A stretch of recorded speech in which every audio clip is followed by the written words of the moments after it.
नमस्कार दोस्तों, अगर आप भी सीटेट जुलाई 2026 नोटिफिकेशन का इंतजार कर रहे हैं तो आप सभी का इंतजार समाप्त हो चुका है। जी हां दोस्तों, फाइनली सीटेट जुलाई 2026 संबंधित बहुत बड़ी अपडेट जारी हो चुकी है, जिसके बारे में इस वीडियो में हम बताने वाले हैं। कब से आवेदन शुरू होने वाला है, कब से एग्जाम होगा, क्या आवेदन की तिथि है, संपूर्ण जानकारी आपको इस वीडियो में बताने वाले हैं। तो वीडियो में बिल्कुल अंत तक बने रहिएगा। इस चैनल पर पहली बार आए हैं तो चैनल को सब्सक्राइब करके बेल आइकन को ऑन कर लीजिएगा और वीडियो को लाइक करके दोस्तों को भी शेयर कर दीजिएगा, जिससे सभी लोगों के पास ये जानकारी पहुंच जाएगा। चलिए दोस्तों, वीडियो शुरू करते हैं। सीटेट जुलाई 2026 नोटिफिकेशन संबंधित सभी महत्वपूर्ण जानकारी को एक एक करके हम आपको बताएंगे। उससे पहले कुछ महत्वपूर्ण जानकारी है जिसे आपके लिए जानना बहुत ही जरूरी है, उसे भी आप जान लीजिए। दोस्तों, ज़्यादातर उम्मीदवारों को सीटेट जुलाई 2026 नोटिफिकेशन का इंतजार है, जिसके लिए हाल ही में न्यूज मीडिया में बताया गया है कि टीटी के नियम उन पर भी लागू होंगे। मतलब आपका तो आप लोगों को इंतजार है ही, उसके अलावा 1.5 लाख शिक्षक जो पहले से कार्यरत है उनको भी बेसब्री से सीटेट नोटिफिकेशन का इंतजार है, जो जुलाई सेशन में आयोजित होने वाला है। तो उन सभी के लिए सभी अपडेट हम इस वीडियो में बताएंगे।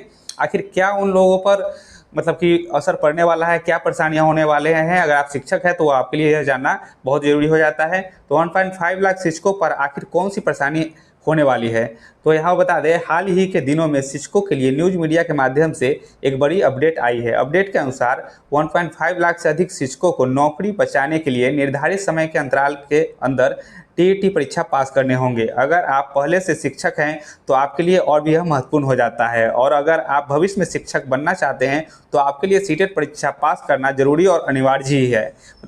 इसके अलावा सरकारी शिक्षक बनने की चाहत रखने वाले उम्मीदवारों को अब बिना सीटेट परीक्षा पास किए हुए सरकारी स्कूल का शिक्षक बनना बहुत ही मुश्किल हो चुका है।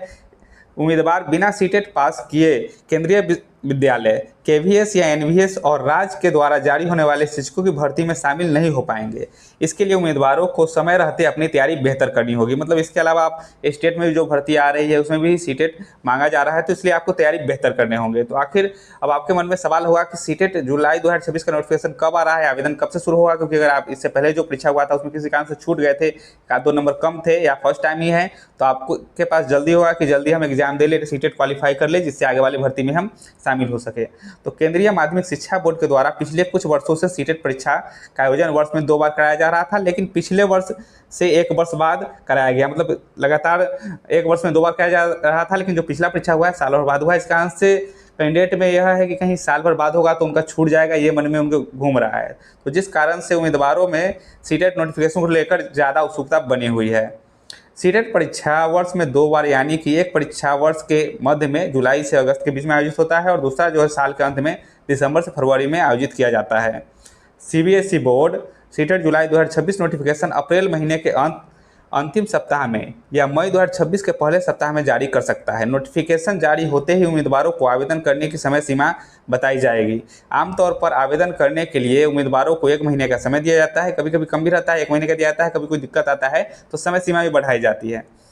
सीटेट जुलाई 2026 सेशन का परीक्षा कब होगा, तो कब होने वाला है ये भी जान लीजिए। सीटेट परीक्षाओं के पिछले पैटर्न को अगर देखा जाए तो आवेदन की प्रक्रिया समाप्त होने के लगभग 3 महीने के बाद, यानी कि जुलाई 2026 के मध्य या अंत में ऑफलाइन के माध्यम से आयोजित किया जाएगा। मतलब अभी ऑफलाइन ही हो रहा है, कुछ दिन बीच में हुआ था ऑनलाइन, लेकिन अभी ऑफलाइन के माध्यम से परीक्षा आयोजित होंगे। आगे परीक्षा देश भर के विभिन्न परीक्षा केंद्रों के माध्यम से आयोजित होंगे, जिसमें उम्मीदवारों को OMR के माध्यम से अपने उत्तर देने होंगे। योग्यता क्या रहने वाला है, तो अगर आप पेपर 1 के लिए आवेदन कर रहे हैं, जो 1 से 5 के लिए होता है, तो इसमें 12वीं पास के साथ डीएलएड आपके पास होना चाहिए। अगर आप पेपर 2 यानी 6 से 8 के लिए कर रहे हैं तो आपके पास ग्रेजुएशन के साथ बीएड या डीएलएड की डिग्री होनी चाहिए। अगर आप दोनों के लिए आवेदन कर रहे हैं तो आपके पास ये डिग्री है तो आप कर सकते हैं, लेकिन आपके पास डीएड है और आपके पास ग्रेजुएशन है तो आप 1 to 5 और 6 to 8 दोनों के लिए कर पाइएगा। तो जो भी अपडेट थे मैंने बता दिए हैं, और भी कुछ पूछना चाहते हैं तो आप हमें कमेंट कीजिएगा, मैं आपको रिप्लाई दूंगा। और इससे संबंधित और भी अपडेट पाते रहने के लिए हमारे चैनल को सब्सक्राइब करके बेल आइकन को ऑन कर दीजिएगा। इससे समय समय पर जो भी अपडेट आता है आपको हमारे यूट्यूब चैनल के माध्यम से मिल जाएगा। तो दोस्तों, फिलहाल इस वीडियो में इतना ही, फिर मिलते हैं अगले वीडियो में नई जानकारी के साथ। जय हिंद, जय भारत, भारत माता की जय, एंड टेक केयर फ्रेंड्स।